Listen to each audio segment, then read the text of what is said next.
Today we're going to talk about falling, and more specifically how to do it well and how to not get hurt. So as you can see, I've got helmet, elbow pads, knee pads on today, and I'd like to show you how to use them properly so you don't get hurt. Because just because you're wearing pads doesn't mean you're not going to get hurt. If you don't know how to use them, if you don't know when to use them, then what's the point? If you're not falling on them, then what's the point? So your first line of defense in riding a skateboard, as I showed you guys before, we want to ride, we got our kicking stance, we got pivot to riding stance, and then we pivot out to bailing, which is the same as, so bailing is the same as kicking stance. So we want to be in this stance right here. If we get in trouble, jump off. If we can, control the board and drag our foot. That's the best way, because our legs are the most flexible defense in protecting our body. Now if you're getting into higher speed skating, big bowls, then you might want to consider wearing some knee pads, wearing some elbow pads. Essentially, the way you're going to do that, when you fall on bigger ramps, you don't always have the ability to run out.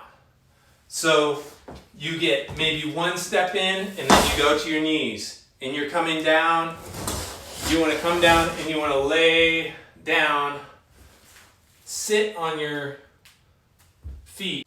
Sit on your feet basically. I can't even do it because my knees are so bad at this point.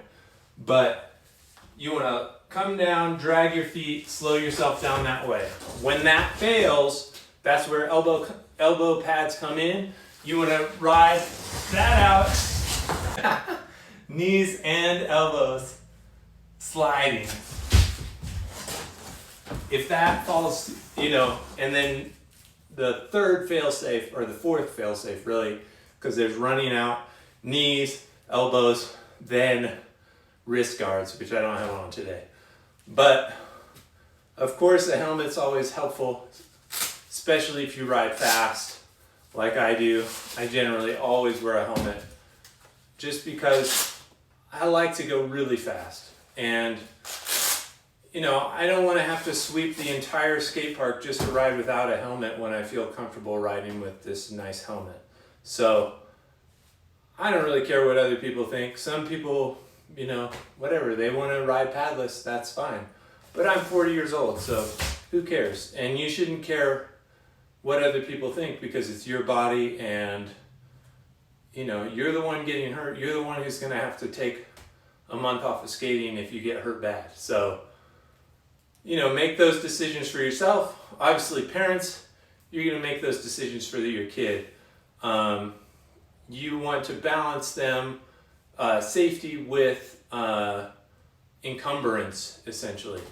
I have a really nice helmet now, but for a long time I would try and wear these helmets that didn't feel good, and they didn't make me want to go skateboarding with a helmet on. So I didn't, essentially. So invest in good stuff that feels good and makes you want to wear it. That's what I'd say. Essentially, falling is the hidden art in skateboarding. If you're watching skate videos, if you're watching Thrasher, always watch the rough cuts. Always watch how those pros bail out and save their butts, because they get in some really gnarly situations and they get out of them. And they train themselves to do that. I mean, that's really what you got to think about. If you're going to come and try, one of the things I try and do during learning skate practice is I'll go and just basically, once someone gets even a little bit comfortable on their skateboard, I'm going to say, okay, now you need to bail. You need to control your fall. You need to control your fall when you have the control of your board. Otherwise, you're gonna get too overconfident and you're gonna get to the point where you're going too fast and you don't know how to bail. So learn that stuff, and it's the key to progressing in skateboarding. I don't know why people don't talk about it more, because it is really the key.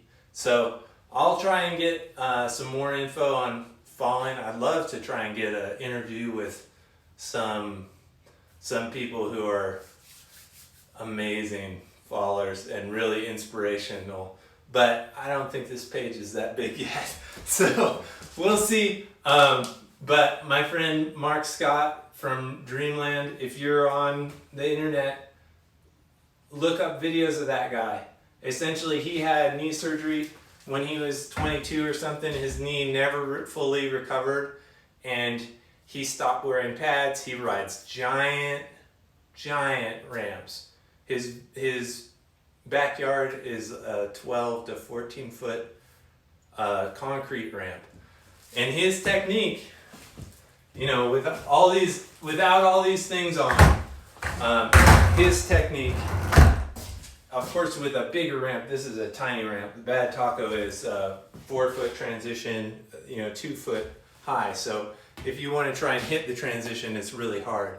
He's got 10 to 12 foot of transition. So he's talking about doing a trick up here. If he falls, he's going to fall maybe 3 feet, and then there's a big slide that's going to catch him. So the way he falls is he does this. So there's a way, if you use the soft parts of your body and you have enough time to get into the position where you're not hitting your elbows, you're not hitting your knees, because those are the things that are really going to get affected if they're hit hard. I mean, obviously, having a sore butt really hurts. Having a big bruise, it's not my favorite. And it's not for the beginners. It's for the pros to really get to that point where they really know how to fall. And with humongous elements like that, you actually have a lot more time to position yourself. I mean, it's micro, it's just a couple fractions of a second more than on this ramp, but you can adjust. You know, that's how the pro giant ramp skaters adjust. Obviously, like mega ramp will kill you, so nobody's riding that padless. But you know, it's really interesting. I'll try and get some more info on just the different ways of people falling. But the point is, you know, when you're thinking about trying a trick, you want to think about where you're going to go, how you're going to piece that trick together, how you are going to bail at every little part of that trick until you feel comfortable enough to just roll.